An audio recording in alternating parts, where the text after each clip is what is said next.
नासिर जिस तकलीफ़ से गुज़र रहा है, अब जाकर उसको इस बात का अंदाज़ा हो रहा है कि उसने क्या खोया और क्या पाया। जिस पैसे के पीछे वो सारी ज़िंदगी भागता रहा, वही पैसा सिर्फ़ अब उसकी ज़रूरत बन के रह गया है। इसके अलावा उसकी तकलीफ़ ने मज़ीद उसका इज़ाफ़ा कर दिया है। अब हुस्ना भी उसका साथ देने से इनकार कर रही है और कह रही है कि मैं तुम्हारे जैसे इस ये गलीज़ शख़्स का कोई भी यानी कि तुम्हारे पास नहीं रह सकती हूँ और ना ही ख़्याल रख सकती हूँ। मेरे दिल से हर चीज़ उतर चुकी है और हकीकत यही है कि मैं कभी भी तुम्हारे साथ अब नहीं रहूँगी।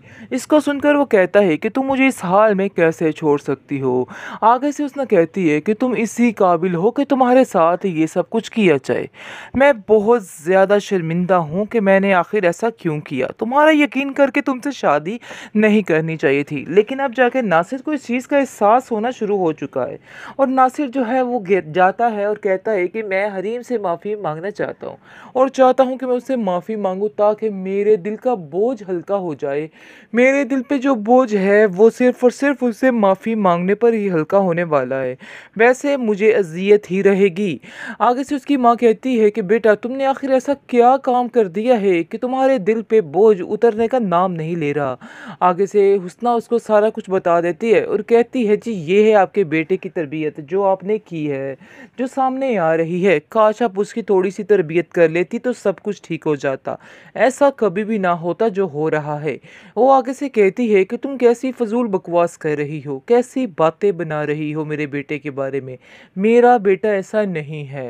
लेकिन जी ऐसा तो है। इसलिए अब देखेंगे कि वो उसको समझाने की कोशिश करती है और कहती है कि मैं तुम्हारे साथ खुद चलूँगी और जाकर माफ़ी माँगूँगी ताकि मेरे दिल को भी तसल्ली हो जाए और मुझे यकीन है कि मैं जाकर गिड़गिड़ा कर उनसे माफ़ी माँगूँगी तो हरीम मुझे ज़रूर माफ़ कर देगी। मुझे इस चीज़ का बेहद अफ़सोस है कि तुमने ऐसा क्यों किया। मेरी तरबियत में आखिर कहाँ कमी रह गई थी। हुस्ना उसको बातें सुनाती है और कहती है कि आपकी तरबियत में ही कमी थी। शायद आपको इस चीज़ का अंदाज़ा नहीं हुआ है। अब जाकर आपको इस बात का अंदाज़ा हो रहा है कि कमी किधर थी, कमी इधर ही थी। और हुस्ना जो है जैसे ही पता चलता है नासिर की माँ को कि हर चीज़ उसने अपने नाम करवा ली है, घर अब उसका है, तो वो जैसे ही उस पर गुस्सा करने लगती है, उसको कहती है कि तुम यहाँ से चली जाओ क्योंकि तुम्हें तो मेरे बेटे का एहसास तक नहीं है। तुम उसे बिल्कुल भी प्यार नहीं करती हो।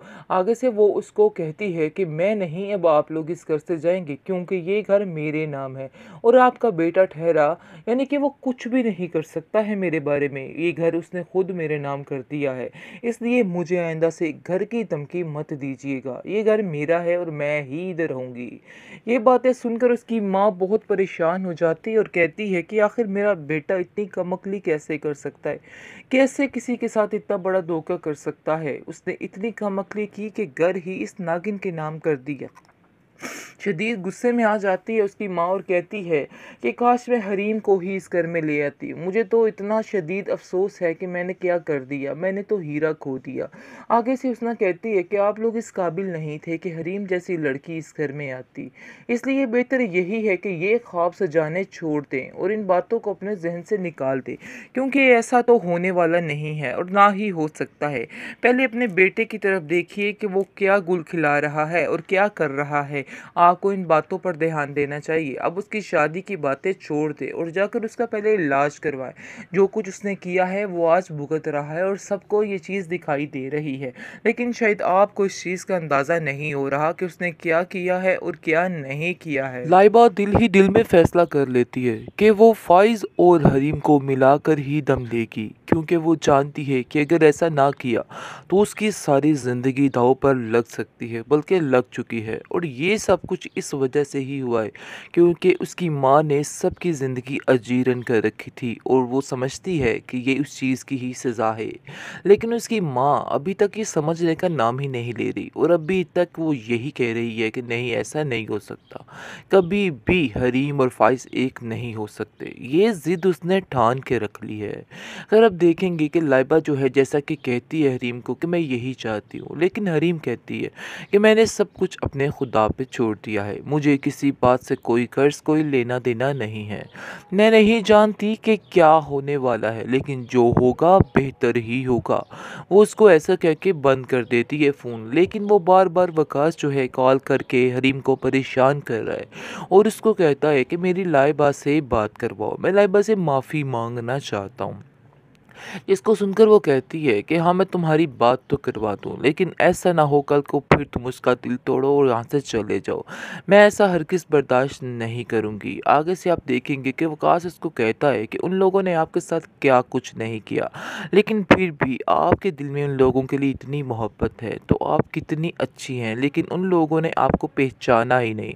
ये सब बातें सुनकर हरीम कहती है कि ये हमारा आपस का मामला था, लेकिन बात कोई और सुलझाने वाली है, उसको सुलझाना तुम्हारी ज़िम्मेदारी है और तुम्हें चाहिए कि तुम जाकर उससे माफ़ी मांगो और जो कुछ किया था उसको ठीक कर दो।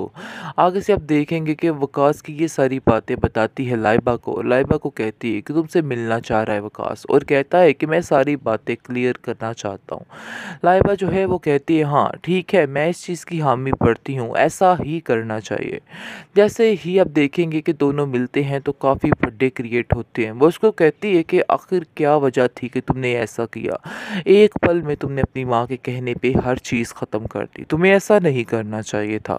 आगे से वो कहता है कि मैं इस गलती का कफ़ारा अदा करना चाहता हूँ और सब कुछ ठीक कर दूँगा। तुम्हें परेशान होने की कोई ज़रूरत नहीं। वो उसको काफ़ी तसल्ली देता हुआ नज़र आ रहा है और कहता है कि तुम बिल्कुल फ़िक्र मत करो, सब कुछ ठीक हो जाएगा। ये इस बात सुनकर वो बहुत ज़्यादा खुश होती है और वहाँ से चली जाती है। दूसरी तरफ उसका ज़ख्म जो है नासिर का दिन ब दिन मज़ीद ख़राब होता जा रहा है।